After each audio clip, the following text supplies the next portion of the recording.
Os primeiros raios da manhã acariciam a colunata do Louvre e as pontes que atravessam o Sena. Paris está despertando.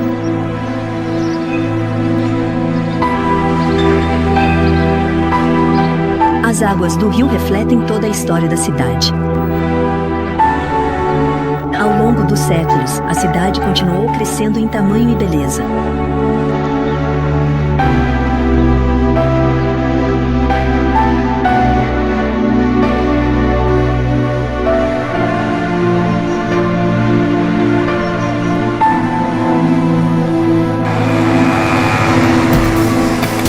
Por volta da metade do século XIX, por iniciativa de Napoleão III, o prefeito Haussmann lançou um projeto de urbanização que mudaria a face de Paris.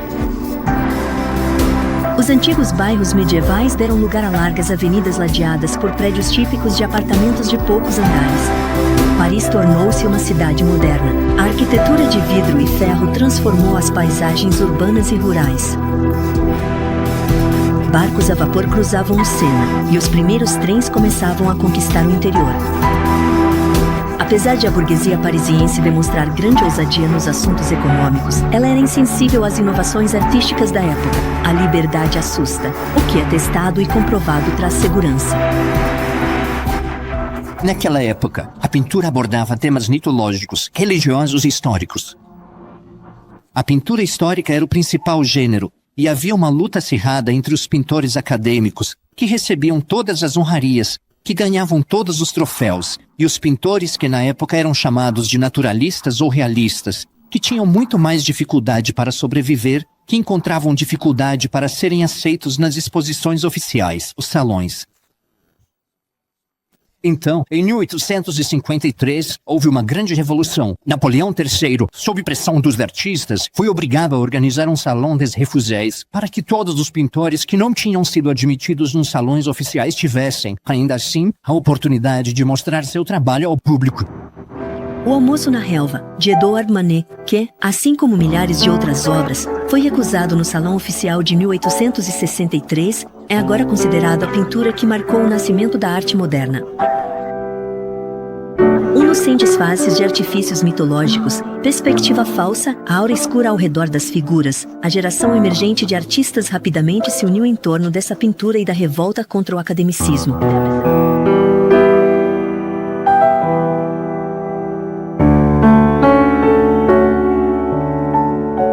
Em 1865, o jovem Claude Monet pintou seu próprio Almoço na Relva.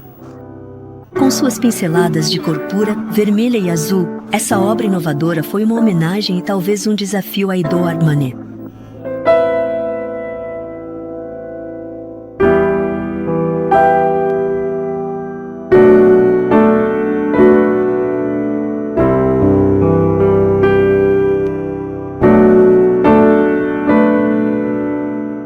Claude Monet, Auguste Renoir, muitos jovens artistas que rejeitavam o academicismo estabelecido estavam deixando os ateliês para sair e pintar seus temas diretamente da natureza.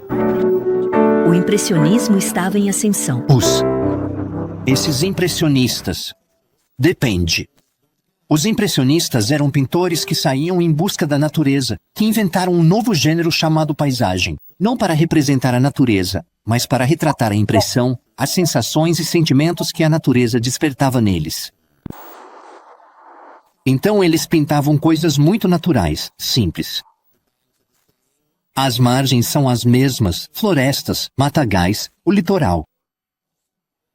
Temas sem importância, temas que não eram considerados dignos de serem expostos em um salão. Depois de Trix, Lufete.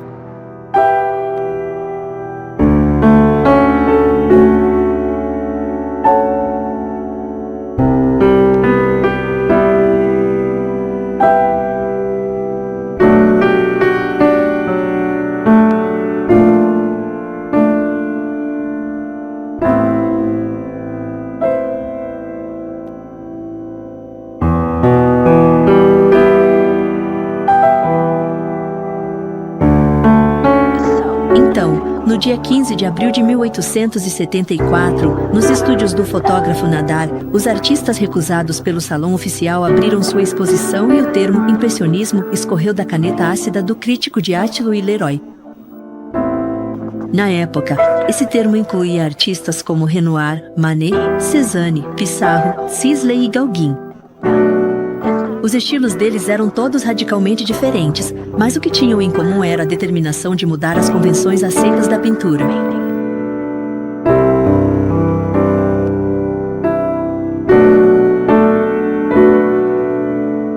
Assim como a invenção do cavalete portátil e das tintas a óleo em tubos, o desenvolvimento da ferrovia foi parte integrante da aventura impressionista.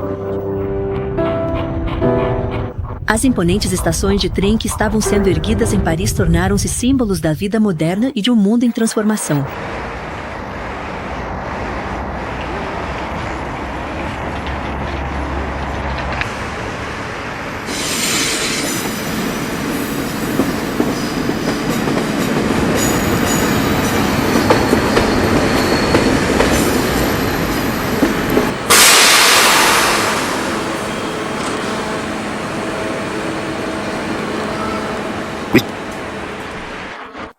Impressionistas vieram todos para Paris para aprender, buscar reconhecimento oficial, expor suas pinturas, mas preferiam muito mais os lugares de onde vinham. Eles até pintaram um pouco em Paris, mas certamente não tanto quanto pintaram na Normandia, em especial.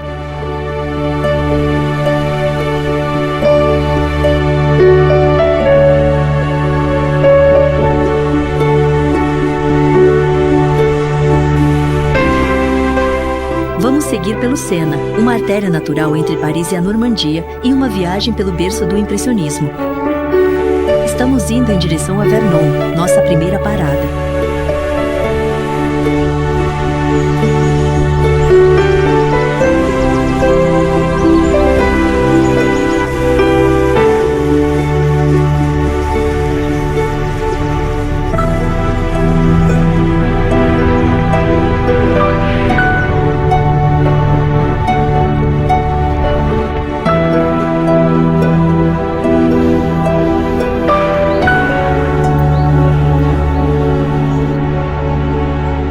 Vernon é o portal de entrada para a Normandia. O Sena levou seu tempo serpenteando por todo o interior da Île-de-France, mas estamos a apenas 80 quilômetros de Paris.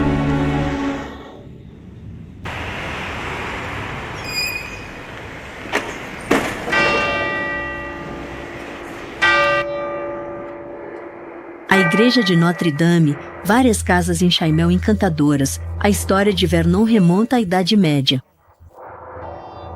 A cidade foi fundada no século IX pelos vikings que subiam o Sena para atacar Paris.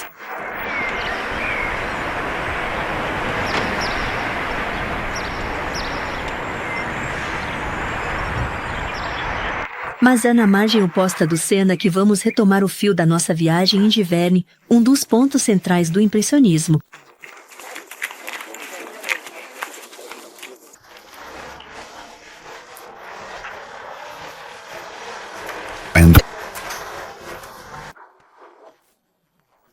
Monet veio para Giverny na primavera de 1883. Não foi apenas por acaso que ele chegou aqui. Primeiro de tudo, fica perto do Sena, que sempre foi um tema importante em sua obra, com Argenteuil, Poissy, etc.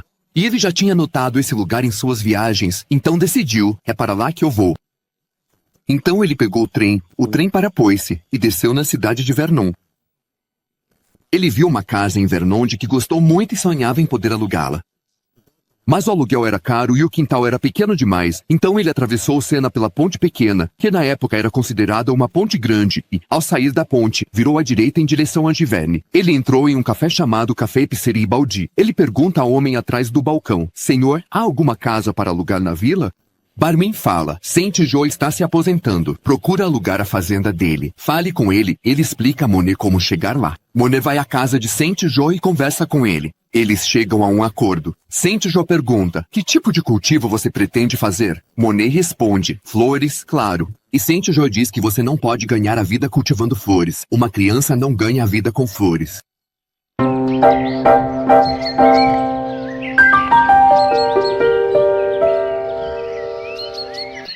Monet sempre amou flores, desde que era criança. Assim que se estabeleceu em Giverny, ele mandou limpar uma parte do pomar de maçãs e começou a compor um jardim do mesmo jeito que organizava as cores em sua paleta. Narcisos e tulipas na primavera, rosas trepadeiras, capuchinhas e ásteres no verão, dálias e anêmonas japonesas no outono. Ele projetou seu jardim com flores desabrochando em todas as estações.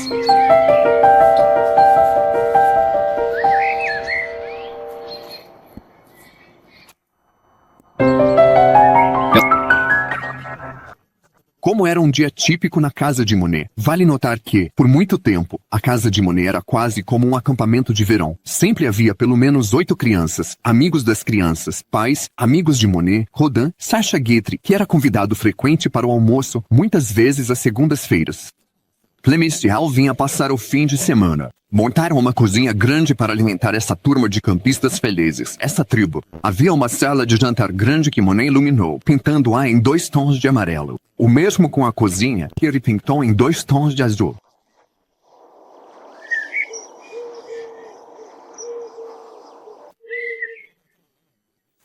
Quando Monet fica famoso, disputam suas pinturas. É febre. A fortuna bate à porta de sua casa com venezianas e suas pinturas estão mais magníficas. A notícia se espalha como fogo. Suas pinturas vendem bem nos Estados Unidos e pintores americanos querem conhecer esse papa do impressionismo. O vilarejo fica tomado por pintores que se mudam para lá. O Hotel Bodil se expande, quadruplica de tamanho para hospedar os pintores. Os Bodil não poderiam estar mais felizes. Eles constroem ateliês e vendem materiais de arte, telas, chassis sensíveis, etc. Em certo momento, o vilarejo chegou a ter algo próximo de 200 ateliês de artistas, e todos os moradores reformaram suas casas. Eles instalaram tetos de vidro porque todos esses pintores americanos queriam pintar perto de Monet. Até mesmo o artista afro-americano queria pintar ao lado de Monet. O entusiasmo pelas pinturas de Monet nunca diminuiu. Em 1992, um patrono americano das artes, Daniel J. Terra, fundou o Museu de Arte Americana de Giverny, que hoje é o Museu de l'Impressionisme.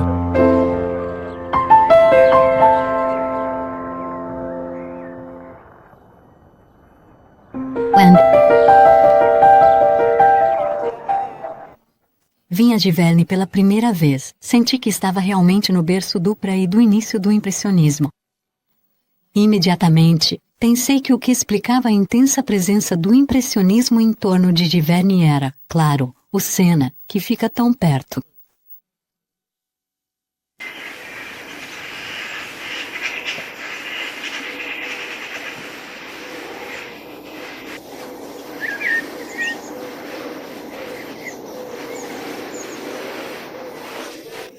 A luz aqui é realmente algo especial.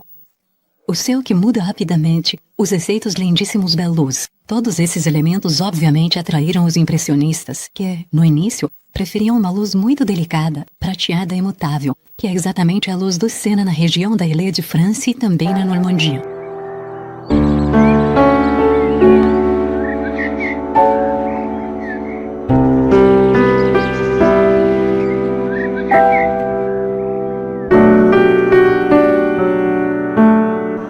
Monet, Renoir, Sisley, Pissarro, todos os impressionistas logo estavam montando seus cavaletes ao longo do Sena, de Paris até o Fleu.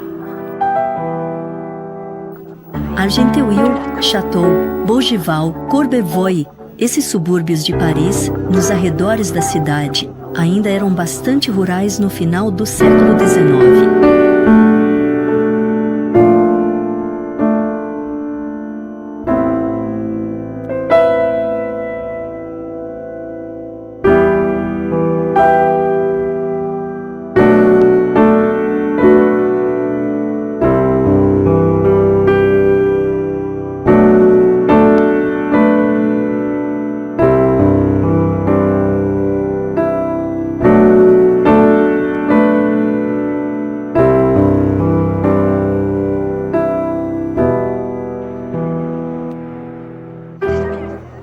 No século XIX, o aspecto do Sena estava mudando, e foi essa nova aparência moderna que chamou a atenção desses pintores, que eles queriam retratar.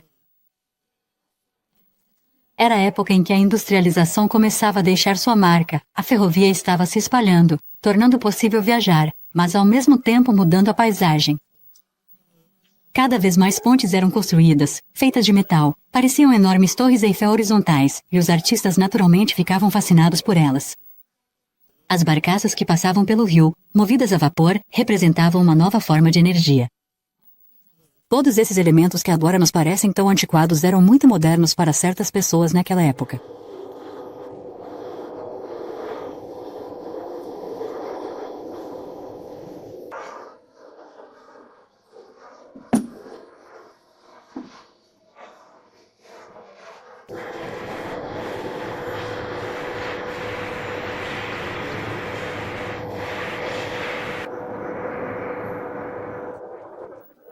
Se eu tivesse que escolher uma pintura da exposição, bem, acho que seria o famoso Caillebotte, sua festa de barco, que dá uma ideia muito vívida do que era o impressionismo. Ou seja, simplesmente a pintura da vida cotidiana. Você realmente sente que essa cena é espontânea e que o homem não tinha planejado remar de jeito nenhum.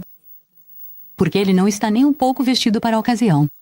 Mas, de repente, ele decidiu pegar os remos e sair remando, e eu diria que ele está remando com vigor, cheio de vida. Também é uma pintura muito bonita na forma como foi construída. É muito moderna, antes de tudo, pela maneira como o tema é enquadrado. É muito fotográfica, muito moderna no sentido de que você realmente sente a presença da natureza, que é retratada com uma fluidez excepcional. A pintura também exibe uma nova técnica que está surgindo. Principalmente na forma como a camisa do remador é tratada de maneira bem ampla, eu diria com pinceladas largas, que de perto são totalmente legíveis e só fazem sentido se você se afastar um pouco da pintura. Também gosto do fato de que a pintura não foi muito exibida até agora, então fiquei muito feliz de poder apresentá-la.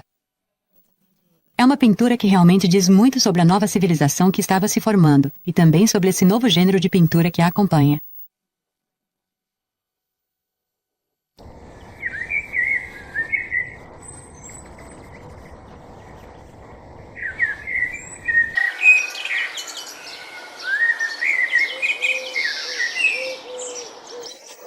Monet viveu quase meio século em Giverny, e foi aqui que ele pintou uma das maiores obras de sua vida, As Ninféias.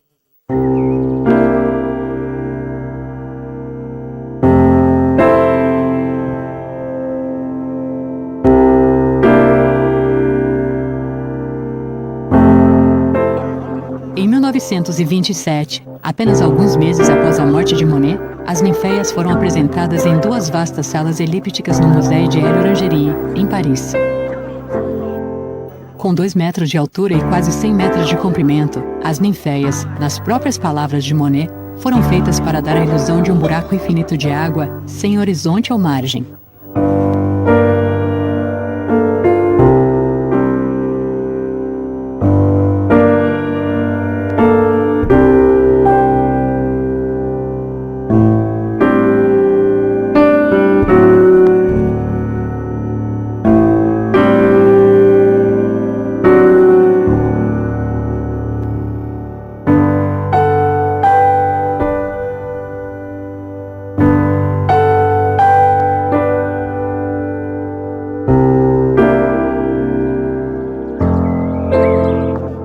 Cerca de 10 anos depois de se mudar para Giverny, Monet mandou cavar um lago.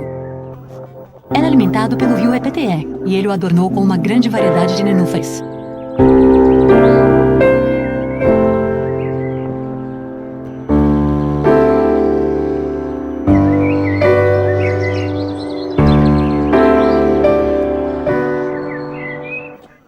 Durante os últimos 15 anos de sua vida, Monet pintou incansavelmente à beira desse espelho d'água, pronto para captar as menores variações da luz.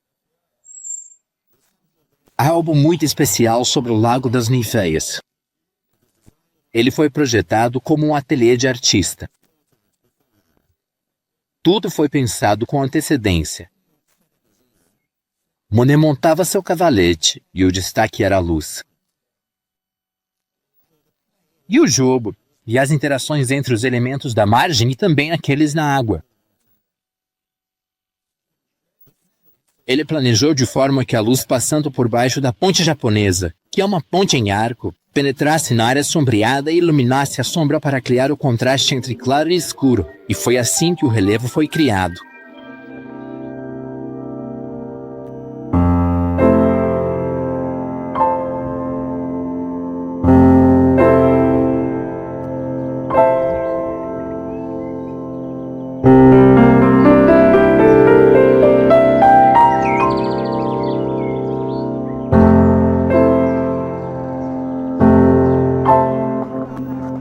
Após a morte de Monet, a natureza retomou o que era seu. Após os bombardeios da Segunda Guerra Mundial, o lago e o jardim foram abandonados.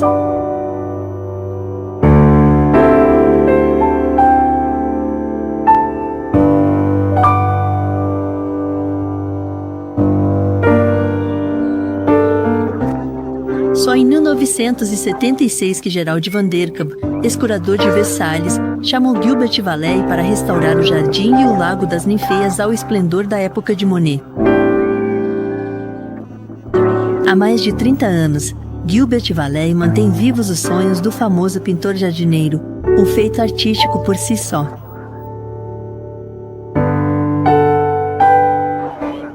Para mim, o mais difícil é respeitar o espírito do jardim que Monet queria criar e ignorar minhas próprias preferências e aversões. Eu não tenho o direito de introduzir minhas referências pessoais. Então preciso ficar consultando os arquivos. Tenho que pensar nas pinturas, pensar na correspondência dele, considerar exatamente o que Monet queria.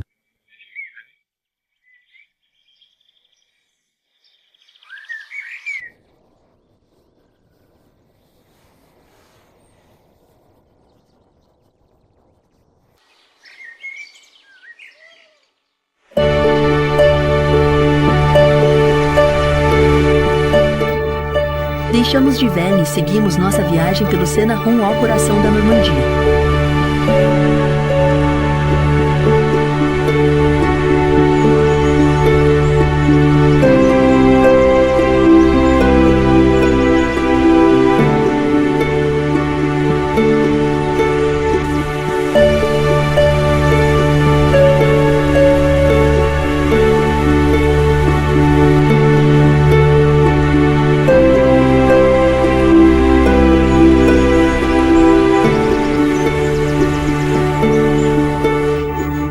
Ao fazer uma última curva, avistamos Rouen.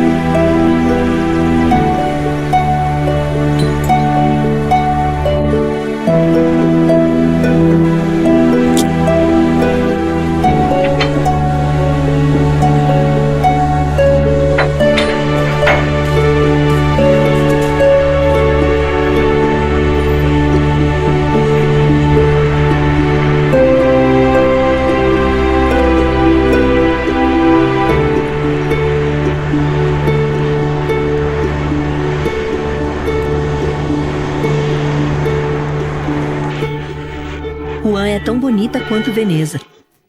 Com essa frase, Camille Pissarro apenas confirmou que outros artistas como Turner, Géricault e Delacroix já haviam experimentado.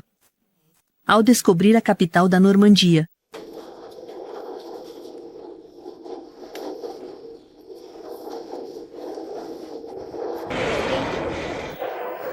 Rouen é uma das cidades de arte mais bonitas da França.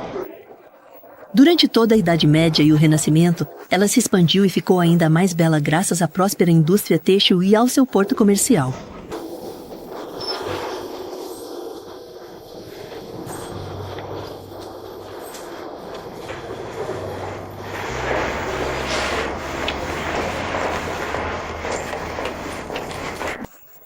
No século XIX, a guerra foi envolvida pela Revolução Industrial. As chaminés das fábricas se erguiam ao longo do Sena, onde os primeiros navios a vapor atracavam ao lado dos veleiros. Quando Pissarro e os impressionistas chegaram a Rouen, as margens do Sena já não eram usadas exclusivamente para o transporte comercial. Elas também passaram a ser usadas para o lazer de domingo pelos moradores dos bairros operários.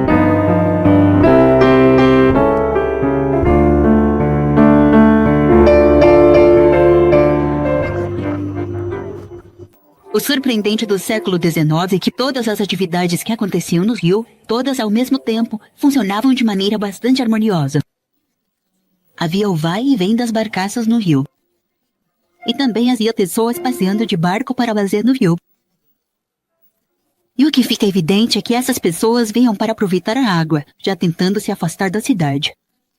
Elas vinham para sentir um pouco do campo, do ar livre, para aproveitar o único dia de descanso da semana aqui. Elas vinham para nadar, remar e, claro, relaxar nos ganguetes, os cafés à beira do rio. O século XIX trouxe as fábricas para o coração das cidades, enquanto o século XXI está empurrando-as para fora. Os antigos armazéns de tijolos vermelhos nos cais de Rouen agora dividem um porto com a estrutura branca e deslumbrante da nova Ponte Flaubert. Ao saírem de seus ateliês e se aventurarem a pintar diretamente da natureza, os impressionistas não estavam apenas criando obras de arte, mas também testemunhando sua época. Queremos mostrar como Rouen foi uma inspiração artística e, ao mesmo tempo, apresentar a cidade. Cada pintor tinha uma visão pessoal da cidade. Gauguin ficou no próprio bairro. Ele transmite a sensação de um ambiente rural, com pedaços de jardins, pomares, pequenas vielas desertas. Monet não se sentia realmente inspirado pela cidade, embora tenha encontrado alguns de seus principais temas em Rouen, o Sena e depois a Catedral. Talvez tenha sido Pissarro quem deu a visão mais coerente da cidade, com todas as suas riquezas em suas pinturas.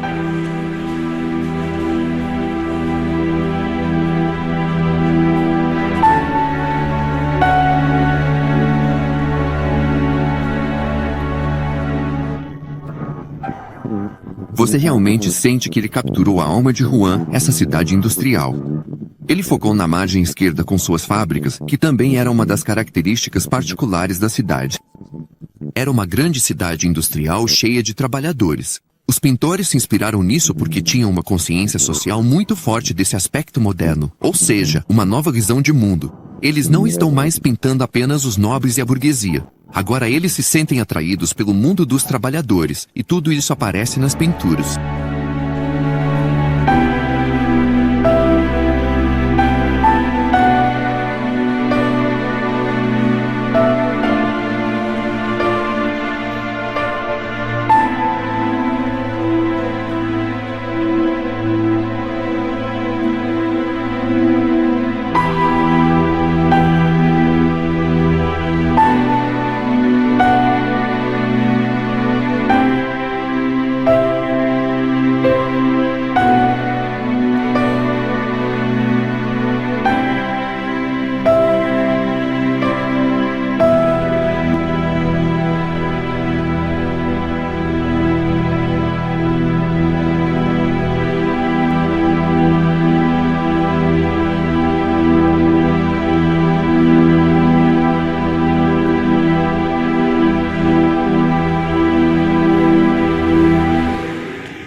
Estas miniaturas em guache da muralha e catedral são de William Tanner. Pintadas em 1832, foram feitas para ilustrar um livro sobre o Sena.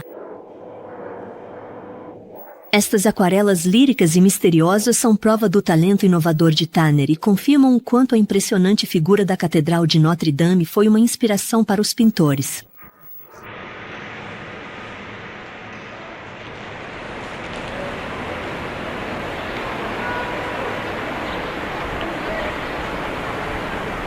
Monet já havia passado um tempo pintando em Rouen no início da década de 1870. Naquela época, ele só se interessava em pintar o Sena e os barcos ancorados no porto.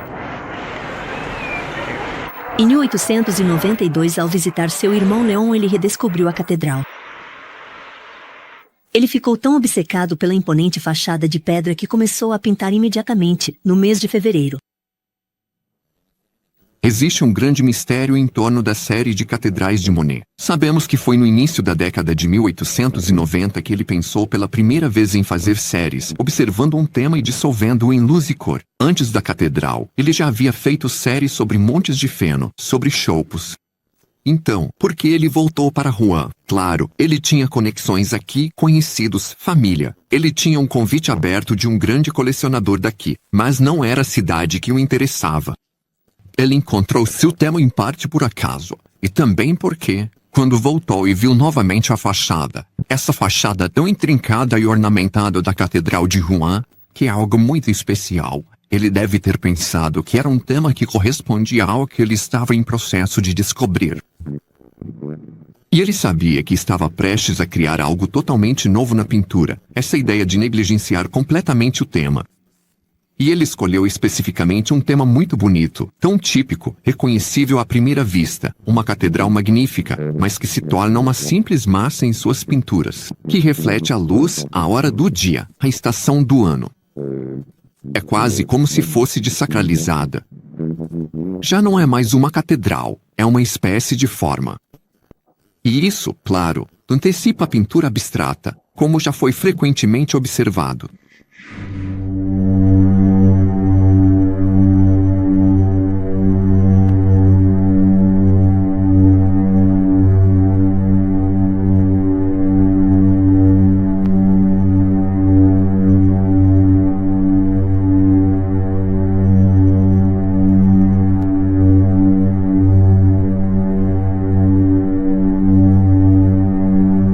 Quando a noite cai sobre a cidade, a fachada do Musée des Beaux-Arts é usada como uma tela para uma homenagem aos inventores da pintura moderna.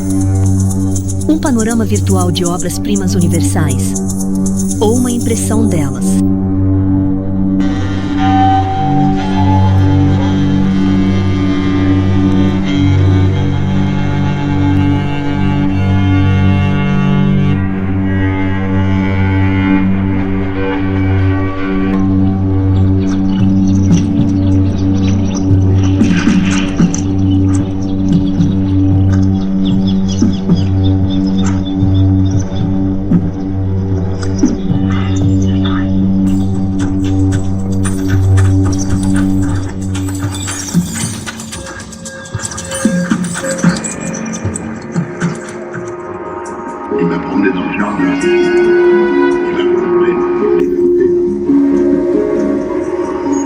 Ela nos mostrou a pequena nascente, perto do santuário.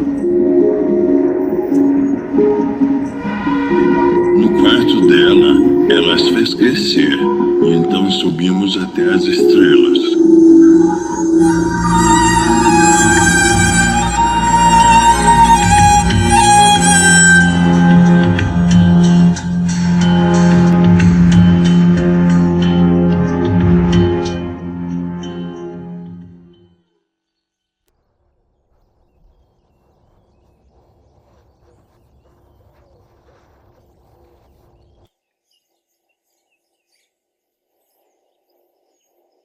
A névoa da manhã se agarra ao topo das árvores. Não muito longe de Rouen, as curvas do Sena abrigam algumas joias. Não podemos, sob nenhuma circunstância, permitir que certas ações sejam tomadas, pois isso poderia resultar em consequências negativas para todos os envolvidos. É fundamental lembrar que existem limites que não devem ser ultrapassados, e precisamos agir com responsabilidade para garantir o bem-estar coletivo.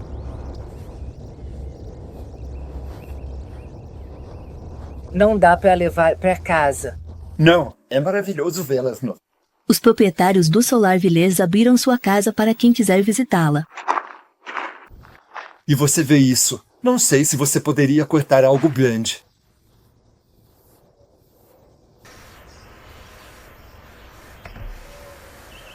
Árvores.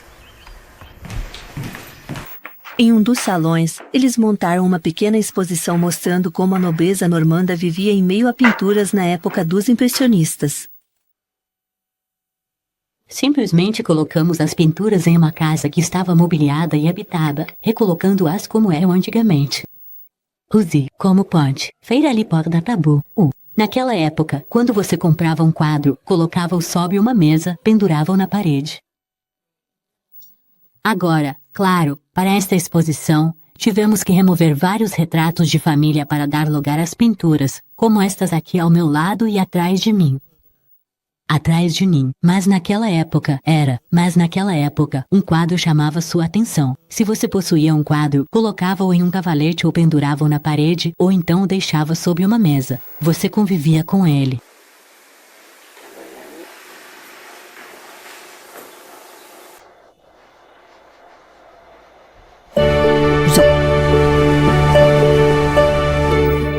aldeia de La Bouse, seguimos nossa viagem, acompanhando as curvas do Sena, tão queridas por Sisley e por todos os impressionistas.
Deixando o Sena, seguimos em direção ao mar, a última etapa da nossa viagem de descoberta pela Normandia impressionista.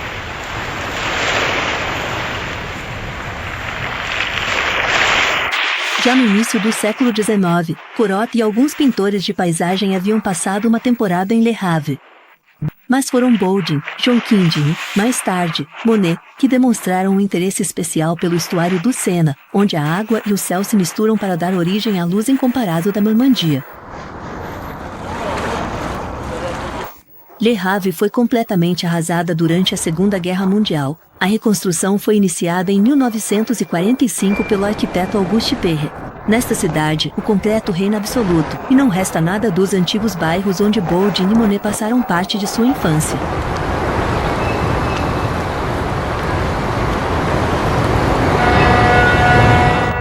O patrimônio arquitetônico pode ser coisa do passado, mas o Museu André Mauraux, à beira-mar, possui uma magnífica coleção de pinturas.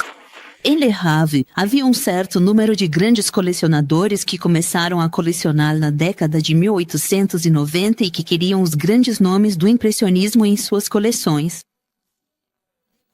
Eles foram fundamentais para trazer artistas para Le Havre, Pisa. Olá, é Pisa. Estou me referindo especificamente a Pissarro. Pissarro já vinha trabalhando em uma série com o tema do Porto Industrial e, incentivado pelos colecionadores de Le Havre, veio no verão de 1903 para pintar uma série de mais de 20 telas. E os colecionadores convenceram a cidade a comprar 2 pinturas de Le Havre, que são o orgulho da nossa coleção, que são as joias das nossas coleções.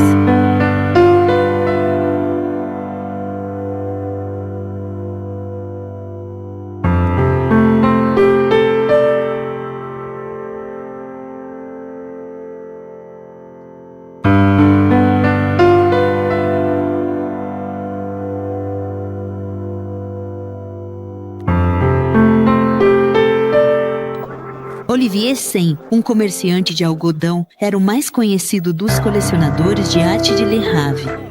Em 2004, sua neta, Hélène Saint-Foud, doou mais de 200 pinturas ao museu, Renoir, Monet, Pissarro, Sisley e uma coleção excepcional de desenhos, incluindo um pastel de Degas.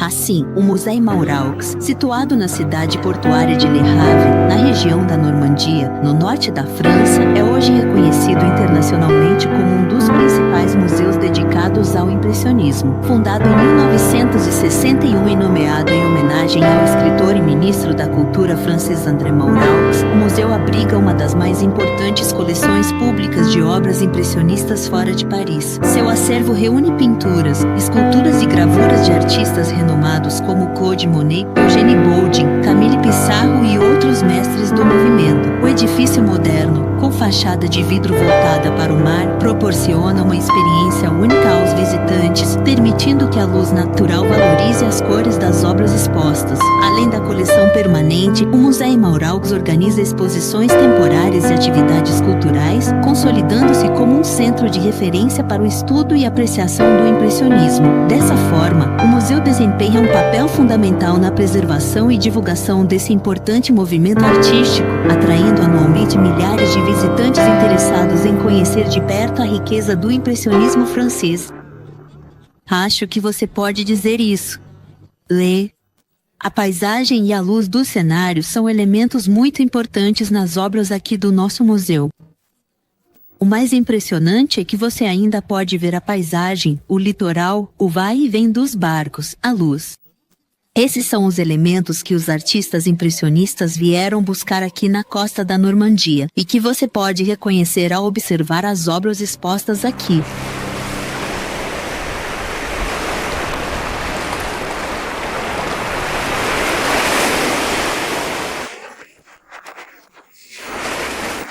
Em 1873 fez pintura histórica. A paisagem não passa de uma impressão, um momento fugaz. Enviei uma obra feita em Le Havre. Pediram um título para o catálogo. Eu disse, coloque impressão. Apresentado no Salão des Refusés de 1874, Sol Nascente daria nome ao novo movimento artístico.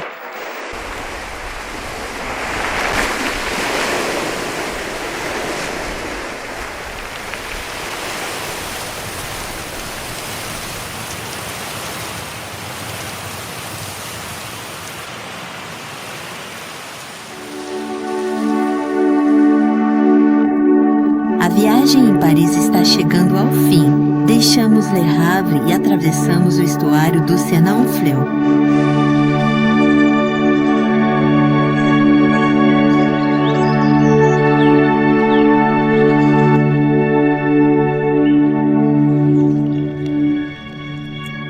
Vielx-Bassen, o antigo porto, é o coração-alma de Honfleur.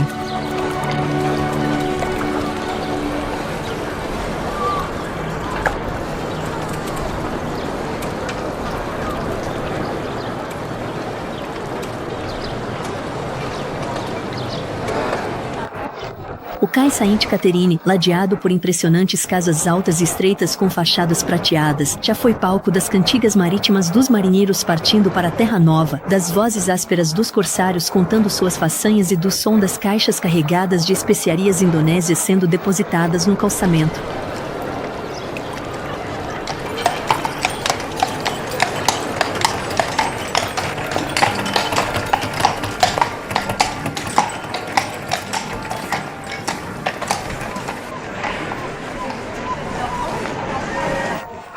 Durante o século XIX, muitos artistas atraídos pelos encantos da cidade vieram pintar em Honfleur. Bonington, Corot, Courbet, Monet, Pissarro, Sisley.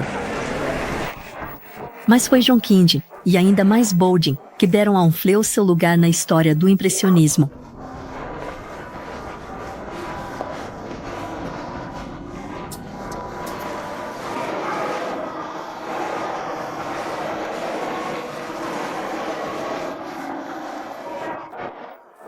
Sim, Boldin é considerado primeiramente um pré-impressionista, mas é verdade, ele despertou algo. Ele foi um dos pais do impressionismo. Havia outros como John Kendi, e a verdade é que, para Monet, Boldin foi certamente um catalisador, e em uma entrevista concedida em Giverny, já bem idoso, o próprio Monet disse que Boldin foi seu primeiro mestre e John Kendi, o segundo. Ou seja, ele reconhecia plenamente o papel que Boldin teve em sua vida. E foi Boldin quem o incentivou a pintar a partir da natureza, numa época em que Monet fazia principalmente caricaturas. Boldin lhe disse, pare de perder tempo com isso e venha pintar comigo.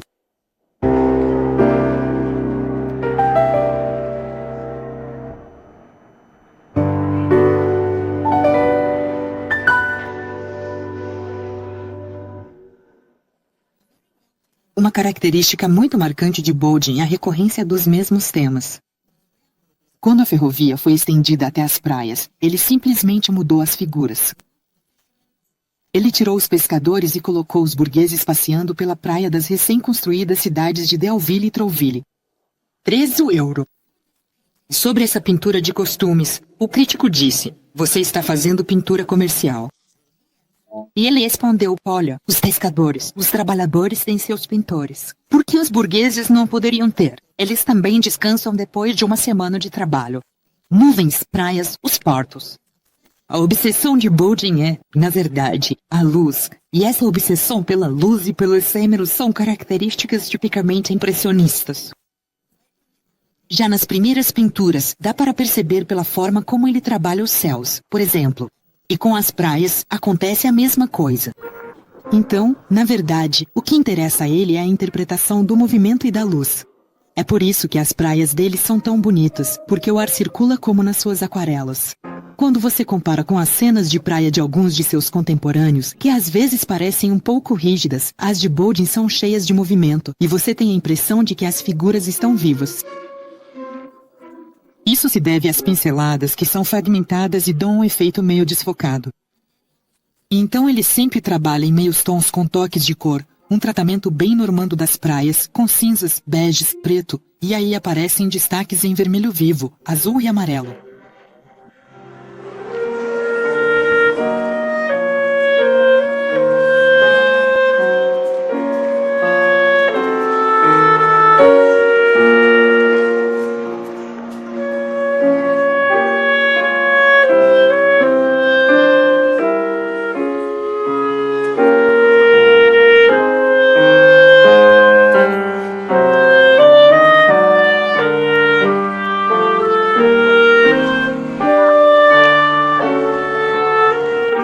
Um chapéu de palha, uma sombrinha, uma toalha de mesa xadrez. A cena está montada.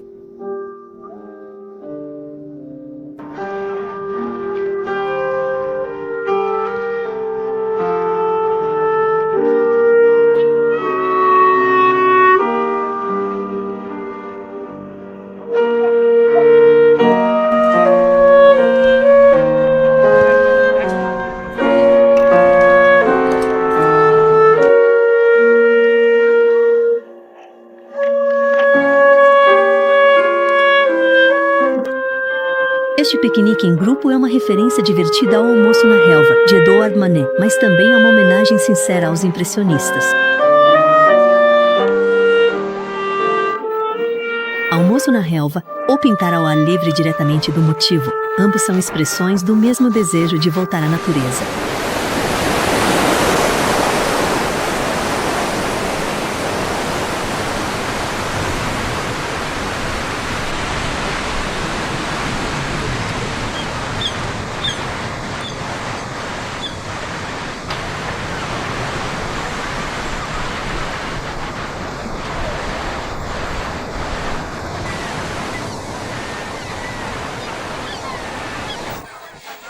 Para ouvir Manet uma última vez, a natureza está ficando tão bonita.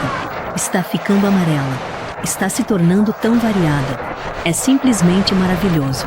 E acho que vou ficar em Honfleur por um bom tempo. O campo está realmente em seu auge agora. Está ventando. Há nuvens e tempestades extraordinárias. Jonquille e Bodin estão aqui. Nós nos damos muito bem e passamos todo o nosso tempo juntos. O impressionismo é, indiscutivelmente, o movimento pictórico mais conhecido em todo o mundo e o mais querido. Ele marcou uma ruptura clara. A partir desse momento, os artistas não iriam mais representar, mas sim dar a impressão da paisagem retratada.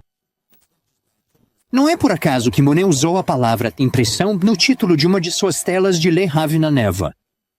Não concorda? Não concorda? Impressão, Nascer do Sol é o título da pintura porque, obviamente, não pode ser uma representação de Le Havre.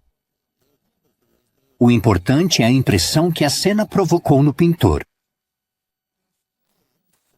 E, por mais surpreendente que pareça, o impressionismo mudou completamente a nossa maneira de olhar o mundo.